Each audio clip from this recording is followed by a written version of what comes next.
Muito bom ter você aí do outro lado. Tá começando mais um Acesso Geral, o seu programa da TV Tech, TV Câmara, canais 24 da NET e 60.2 UHF. Aliás, estamos quase entrando em todas, hein? Eu sei que na Vivo também a gente tá, junto com a TV Câmara. É uma felicidade pra gente poder mostrar o nosso trabalho pra todo mundo. Que alegria. E também estamos nas redes sociais. Já vou passar pra você aí de casa quais são.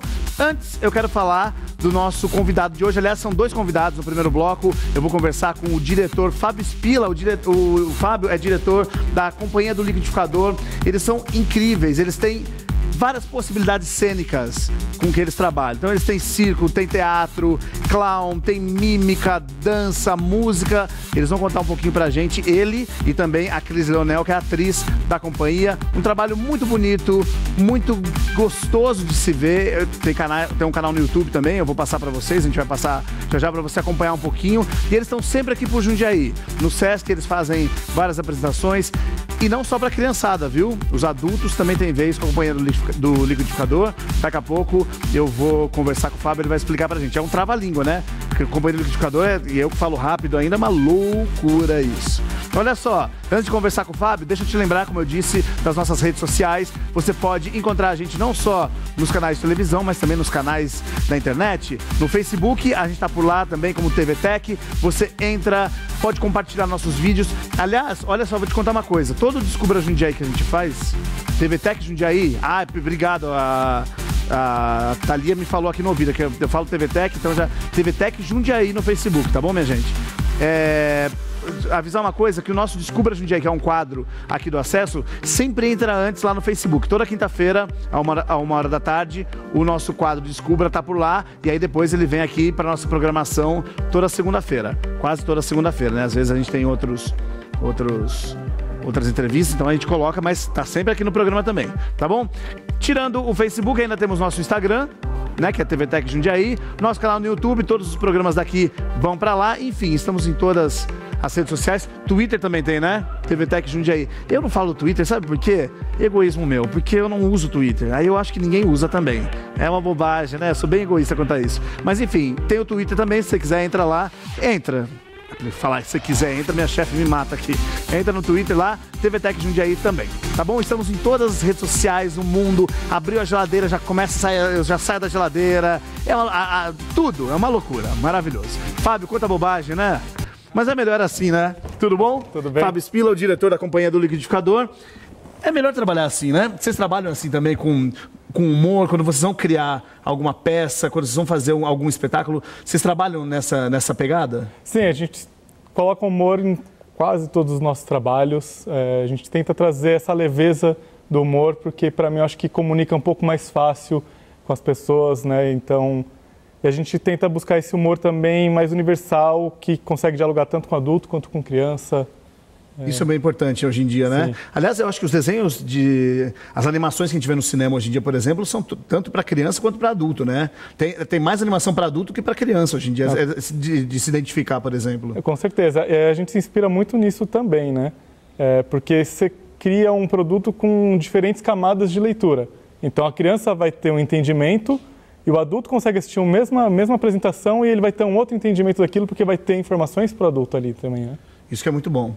Quando é que a companhia começou? Não faz muito tempo, né? Não, a companhia começou em 2013. A gente está fazendo 5 anos agora.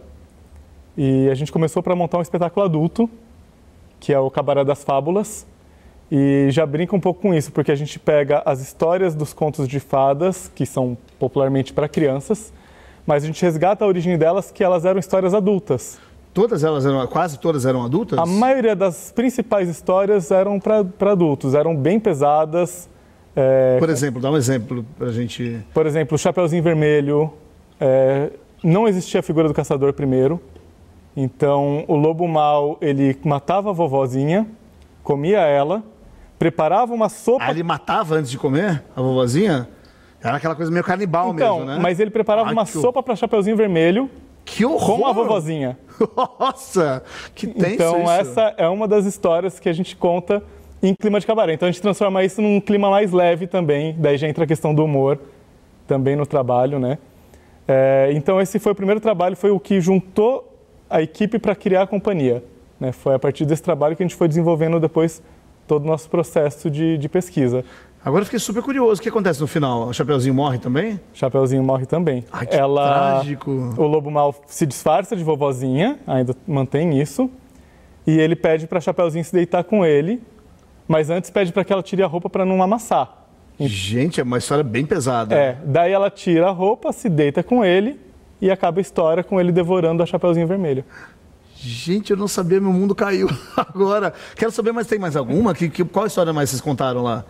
A gente conta também da Cinderela, que a Cinderela tem uma relação que as irmãs feias mutilam os pés para tentar caber no sapatinho. Ah, essa eu já tinha escutado. Tem também da Bela Adormecida, né, porque o que a gente aponta lá na Bela Adormecida é que existe um estupro, na verdade. Porque ela está dormindo, o príncipe encontra ela dormindo e ele não se segura e estupra a Bela Adormecida. Que loucura! E ela não acorda com um beijo, ela não acorda durante o estupro. Ela acorda quando nascem os gêmeos, que ela fica grávida, daí nascem os gêmeos, e uma das crianças vai tentar mamar e vai chupar o dedo dela. E no dedo dela tem uma farpa, que é a farpa da Roca. E é por isso que ela estava dormindo. Daí quando sai, ela acorda. Essa é uma criação de vocês ou não? Não, isso é uma das primeiras versões. É difícil falar a primeira versão, porque essas histórias elas vêm da tradição oral. E elas têm versões, tem histórias dessas que tem versão na China, tem espalhado pelo mundo diversas versões. Mas o que a gente consegue encontrar, um dos primeiros registros são esses. Que maluco! Acaba com o meu sonho aqui, Branca de Neve tem alguma coisa? Branca de Neve, não. Ah, que bom! Continuarei com Branca de Neve no poço, cantando com os passarinhos. Meu sonho, pelo menos isso. Agora, Cinderela já acabou com o do Rapunzel. Então, daí a gente vai brincando com várias histórias. E no caso do Cabaré das Fábulas, eu falo que ele foi o embrião da companhia, porque ali a gente já trabalha com essa mistura toda que a gente propõe até agora, que é usar circo, usar música, usar dança, usar mímica, cenas cômicas. Então, cada história dessas, elas são contadas com uma linguagem diferente. Então, a cena da Cinderela é teatro musical, a cena da Pequena Sereia é uma cena de mímica com dança. Da Pequena Sereia? É. Oh, meu Deus, qual que é? Eu preciso perguntar. Eu vou contar tudo, daí ninguém vai querer ver a peça depois. Não conta, depois você me conta aqui, eu preciso ver. Agora, vocês começaram fazendo o teatro adulto, a ideia de vocês era ter criado essa companhia, vocês criaram essa companhia, na verdade, para fazer teatro adulto. Quando é que vocês perceberam que a criançada também tinha vez com vocês? É que eu trabalho com o público infantil há muitos anos, né?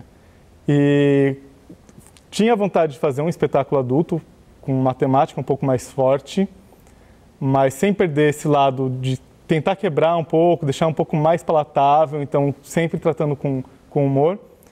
E ao mesmo tempo, enquanto a gente fazia essa pesquisa, a gente continuou trabalhando com o público infantil, que eu já tinha essa experiência e eu fui levando também para as outras pessoas que estavam trabalhando comigo. Então a gente começou a desenvolver contações de história, seguindo a temática que a gente queria trabalhar no Cabaré das Fábulas. Então, o primeiro ciclo, que a gente trabalha com ciclos de histórias. Então a gente pega um tema e cria 4 histórias daquele tema.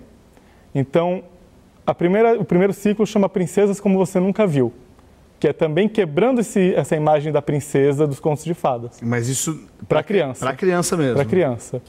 Então a gente pesquisou algumas histórias e daí a gente separou 4 que tira a princesa desse lugar, porque se você vê as histórias que eu citei, as versões que chegam para as crianças, a princesa não faz nada. Ela não faz mesmo. A Bela Adormecida dorme. Né? A Pequena Sereia fica sem voz, não fala. Então, a gente pegou histórias que as princesas são protagonistas, né? Então, uma delas é uma princesa inteligente, sabichona, que é a princesa que tudo sabia menos uma coisa. A outra é uma princesa guerreira, que é a princesa que foi educada como homem. A outra... Que é meio valente? Ela é meio valente, é uma princesa valente, né, como da Disney, mas ela é da mitologia indiana. Tá. Ela é um conto super antigo que é presente no Mahabharata, que é um poema épico. Que eles devem ter se inspirado também, né? Com certeza. Tem, então, a princesa que foi educada como homem, tem uma princesa pequenininha, que ela é uma princesa baixinha e todo mundo debocha dela, e ela vai lá e enfrenta dragão, enfrenta um monte de desafios e salva o reino. E tem uma outra princesa que ela salva o príncipe. Que massa. Que inverte isso. essa versão, né? De sempre a princesa fica lá, abandonada, e o príncipe tem que salvar. Não, é uma princesa que sai e salva o príncipe. Então a gente trabalhou com as duas, né, com os dois públicos a mesma pesquisa. E isso foi se desenvolvendo desde então.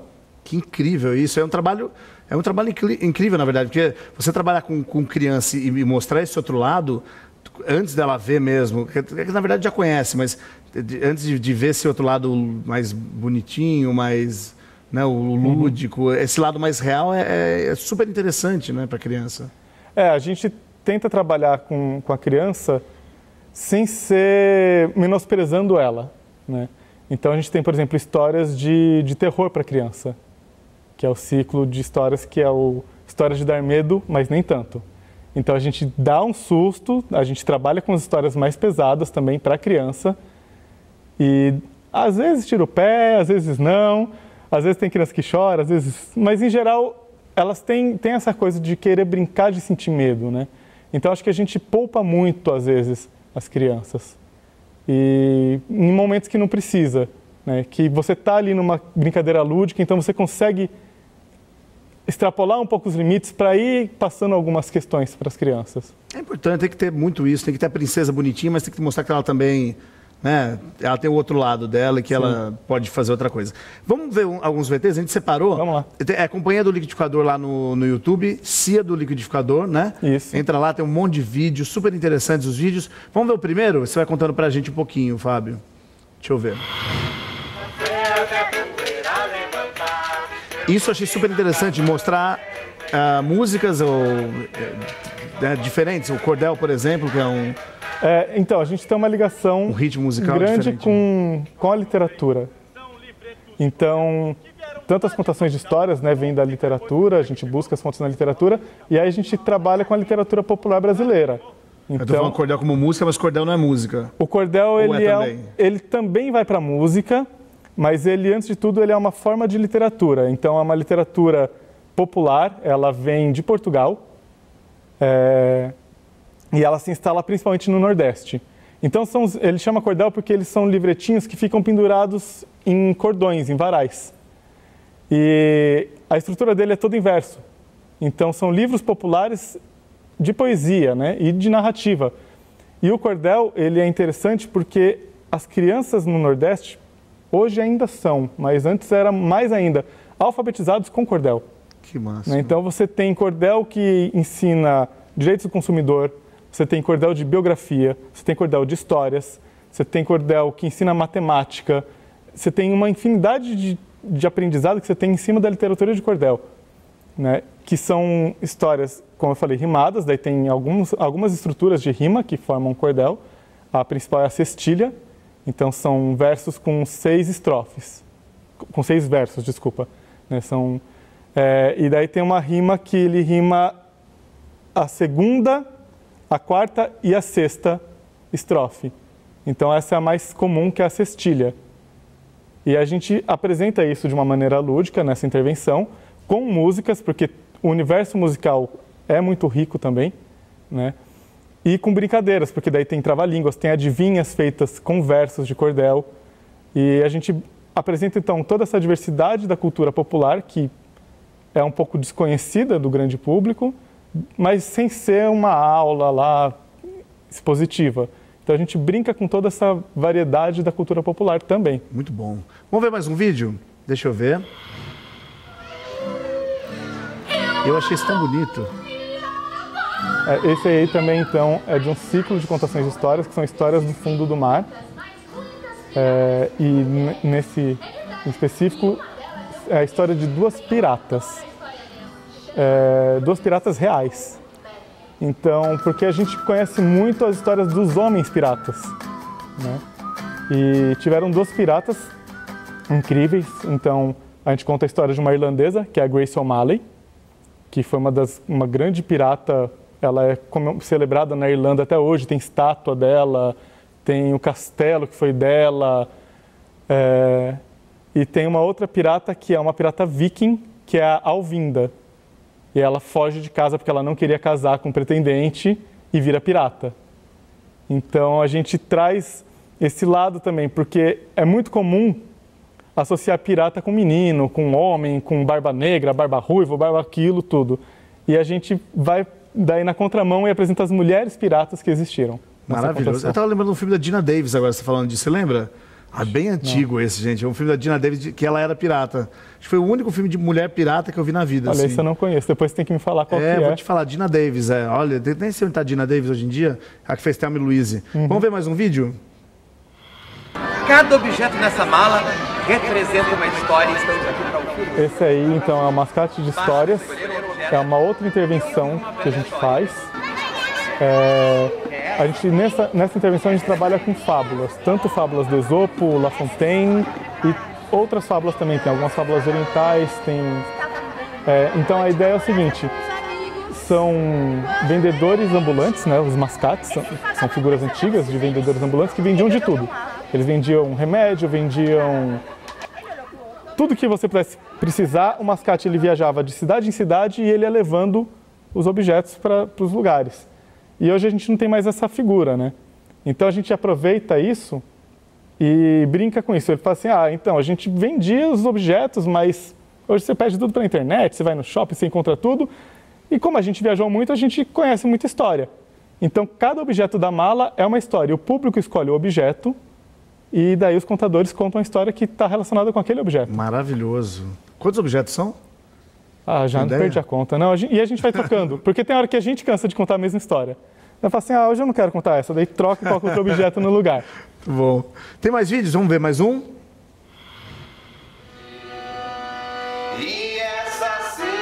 Aí, de histórias. Então, essa é uma outra intervenção.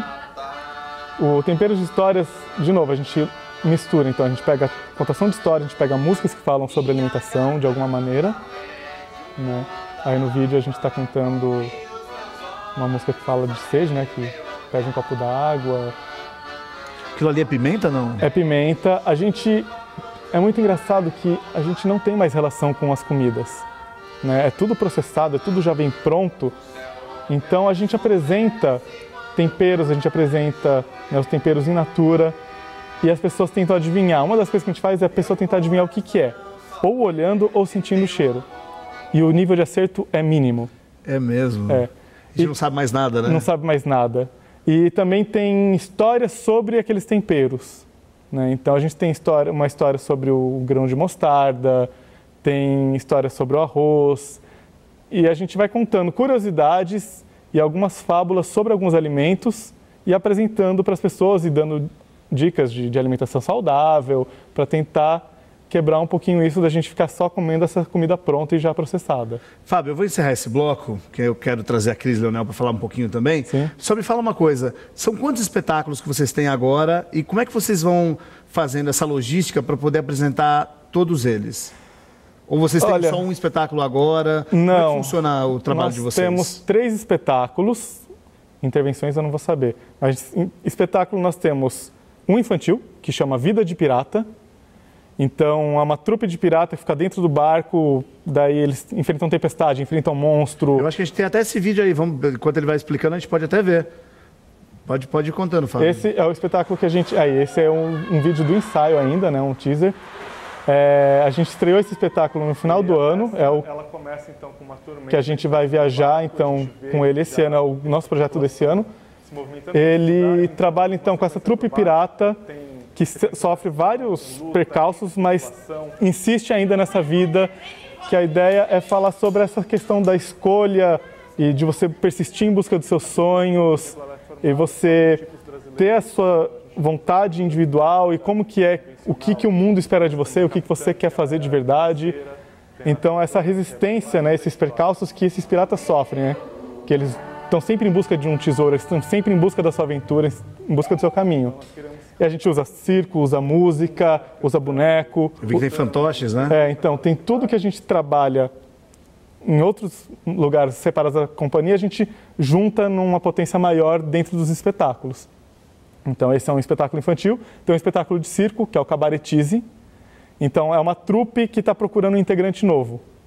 Daí, o que a gente faz? A gente apresenta vários números e convida o público para vir no palco apresentar também, porque aí a ideia é que todo mundo tem uma habilidade, todo mundo consegue se expressar artisticamente se quiser, todo mundo pode estar num palco, né?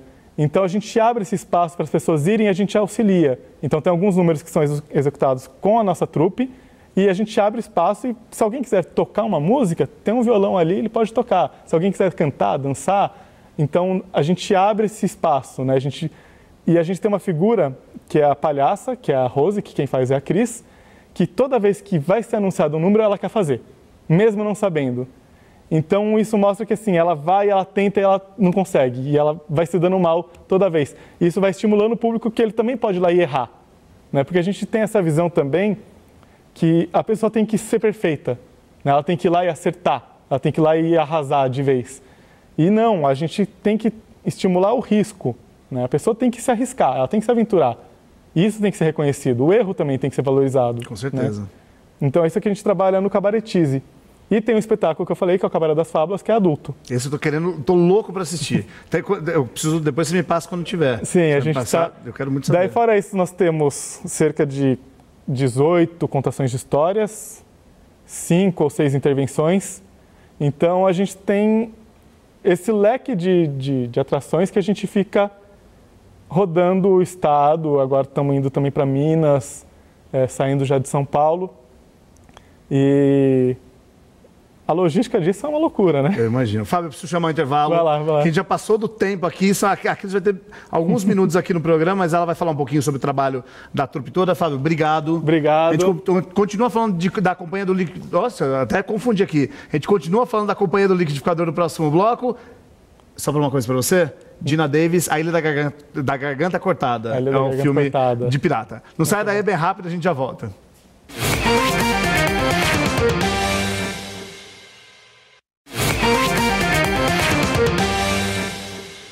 Estou de volta com a Acesso Geral. Meus convidados de hoje são da companhia do liquidificador. Eu já conversei com o Fábio Spila no primeiro bloco, que é diretor desse grupo. E agora a Cris Leonel, que está aqui, atriz. Cris, obrigado. A gente tem alguns minutinhos para conversar. Legal. Eu quero saber quantas pessoas trabalham com vocês. São quantos atores em cena? Atualmente nós estamos com 4 atores, mas existe sempre um grupo que vai e volta, dependendo da necessidade que a gente tem. Então a gente tem um grupo fixo, mas a gente tem muita gente que participa com a gente. Então assim, na nossa festa de final de ano se tornam aí umas 20, 25 pessoas, porque tem, como você já falou, tem vários projetos que a gente faz, né? Então é bastante gente envolvida. Agora, eu estava falando que, aliás, no começo do programa eu falei sobre isso, que não é só uma companhia de palco, vocês também interagem junto com o público, né? Como que é esse trabalho para vocês, atores? Eu acho que, para mim, particularmente, para falar por todos é mais difícil, mas para mim é muito gostoso, porque o palco, ao mesmo tempo que desenvolve o ambiente, tira um pouco esse contato mais humano, né? E quando a gente está ali próximo do público, a gente sente a emoção, a gente se emociona muito mais, a gente sente o retorno mais rápido. Então, eu gosto muito, tem um trabalho que o Fábio não citou, que a gente faz bastante, que chama Poesias ao Vento, que é um trabalho, uma intervenção com balões e poesias, e a gente faz, e muitas vezes as pessoas se emocionam. E ali na frente, a gente cantando, a pessoa se emocionando, então pra gente é super gratificante e também um desafio, né? Porque às vezes acontece aquilo que você não espera. A gente já apresentou em praça e de repente tem o bêbado da praça ali que vai querer cantar junto, e aí você tem que ter todo o jogo de cintura. E isso faz parte da profissão, é muito gostoso. A gente sempre ouve que o teatro, cada dia que você faz uma peça de teatro, é uma reação diferente, é um sentimento diferente que o ator tem, né? Quando você está na rua, isso aumenta de tamanho? Eu acho que sim, né? Porque tudo é como se fosse uma lupa mesmo, né? Porque, diferentemente do teatro, que é um espaço mais reservado, a pessoa vai preparada para te assistir, a intervenção, a gente está entrando no espaço que seria comum, o espaço da pessoa. Então, muitas vezes a pessoa está passando, a gente já fez no centro, por exemplo, até no Sesc 24 de Maio, ali no centrão de São Paulo, as pessoas estão com pressa, estão correndo, aí você vai começar uma intervenção, a pessoa acha que você vai vender alguma coisa. Então, é um outro espírito, né? Para você conquistar aquele vínculo é um pouco mais difícil, existe uma resistência maior, ainda mais nas grandes cidades. mas também a contrapartida que você tem quando você conquista aquele vínculo é maravilhoso, né? Que aí você, é o que eu falo, aquela proximidade é muito mais interessante às vezes do que o palco. Eu acho que engrandece o seu trabalho no palco, na verdade, né? Eu acho que te ajuda depois a ir para o palco. E o trabalho com os adultos e com as crianças, para você também? Então, eu acho que o artista ele quer se comunicar com a criança que existe dentro de todo mundo. Então, para mim, não tem grande diferença, né? A gente quer tocar a emoção das pessoas. Quando você desenvolve um trabalho de qualidade, que você busca qualidade, a criança e o adulto não vai fazer a diferença em si no que você faz, né? Existe, às vezes, um erro de alguns artistas ou até do público imaginar que o teatro infantil é menor ou ele tem menos qualidade ou é mais bobinho. Eu acho que o trabalho artístico de boa qualidade é feito para qualquer público. Mas a criança, ela tem algo muito específico que é a reação. Então a criança, ela vai reagir, ela vai falar, ela vai querer levantar, ela vai querer ir no palco. O adulto se segura um pouco. O adulto, ele já foi preparado culturalmente, já tem toda a casca ali, né? Já vai ter outro nível de reação. Mas o modo da execução do trabalho em si, da preparação e do antes todo, ele é idêntico, ele é absolutamente idêntico. Eu não diferencio o público, mas criança, ali na hora você já vai sentir tudo, e é legal porque você consegue alterar também, né? Então você já fez a primeira apresentação, você já sentiu algumas coisas que funcionaram, você consegue alterar e se moldar mais rápido. O adulto você leva mais tempo para ter percepção, né? Eu acho que é isso. Cris, eu agradeço a você. Muitíssimo obrigado. Imagina. Parabéns pelo trabalho. Levem seus filhos para assistir o pessoal da Companhia do Liquidificador. O trabalho deles é incrível. Eles estão sempre aqui no Sesc, em Jundiaí, mas também estão espalhados pelos Sescs do Brasil, de São Paulo, né? Vocês estão sempre por aí, né, Cris? Se vocês me permitem, a gente também tem as redes sociais. Por favor. E a gente sempre divulga lá o nosso trabalho. Então, no Facebook, é Cia do Liquidificador. E no Instagram também, Cia do Liquidificador. É só procurar a gente. E a gente divulga toda a programação. A maioria da programação é gratuita, né? Que a gente faz muito para Sescs, para prefeituras. E também é nossa ideia, né, que seja sempre acessível, e a gente espera que todo mundo possa curtir aí Brasil afora. Muito bom. Parabéns pelo trabalho de vocês. Obrigada. Obrigado e voltem sempre a Jundiaí. Obrigada a vocês. Vou ficando por aqui, lembrando que eu volto no próximo acesso. Espero você. Beijo, tchau.